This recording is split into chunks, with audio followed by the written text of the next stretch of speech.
Hi guys! Alam niyo ba pinagbabawal ni Meta na mag-upload tayo ng mga videos na galing kay TikTok, lalo na kung may watermarks. Ngayon, ituturo ko naman sa inyo kung paano magtanggal ng mga watermarks na galing sa TikTok.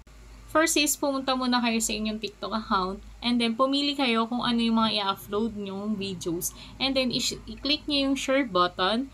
Pagkatapos i-click yung share button, i-copy link nyo yan. And then, after that is mag-back lang kayo. At ngayon, punta po kayo sa browser or Google account.